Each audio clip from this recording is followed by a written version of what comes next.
All right, so the next skill we're gonna be doing is our forward judgment stop. So here we're gonna be set up in this box over here, and down there we're gonna have those striped lines at the end. So that's how we measure out our stops. So right here on paper, it say you got 24 inches to work with. But in our lot, it's more so like 12 inches. So what we're gonna be doing, you can practice your centering in this box too, but what we're gonna be doing is we're gonna pull up to the end of this box. So here you got these 4 striped lines.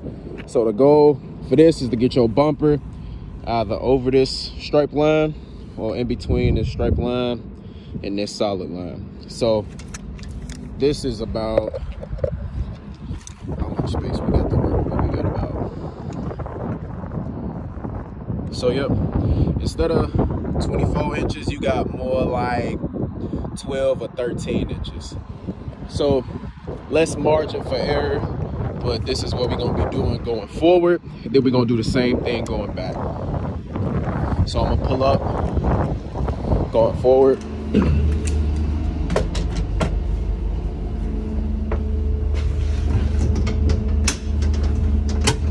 So first thing we're gonna do, we're gonna always buckle up first.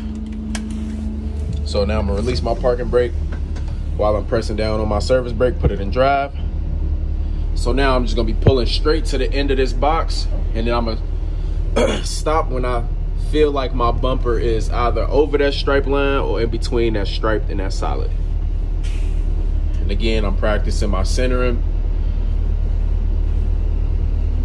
So at a certain point, you're not even gonna be able to see this solid line no more. So right about that solid line has disappeared from my point of view.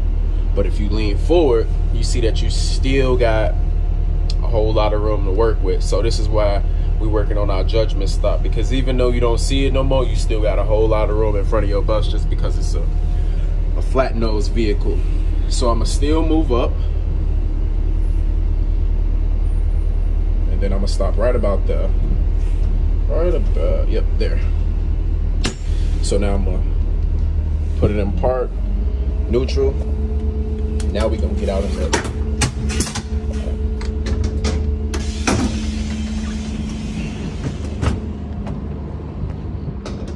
So right here, as you can see, we got the bumper of our vehicle over this line right here, and then you also have this much margin for error if you needed it. So you don't want to stop too short behind this line, and you don't want to go too far in front of this line.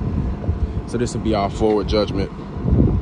So when you're on the street, it's gonna be a whole lot easier for you to actually make these stops, because you're gonna have lines that you can see that you would stop at. So if you was on the street and we was stopping here, or if, for example, if you were stopping at this solid line, at the end of that solid line will be a stop sign. You can line up when the front of your bus, your mirrors, whatever, is lined up with the stop sign. You also gonna see this white line. It's gonna be a white line that's gonna come all the way to the curb. Wherever the curb is at, you're gonna see a white line coming from where you need to stop all the way to the curb, and then you're gonna see that curb out of your front doors. You can stop once you can see that you lined up with it. It's a lot of different ways that you can use, or a lot of different references that you can use to stop. And a lot, it's a little more challenging, but on the street, it's there for you. So that's our forward referencing.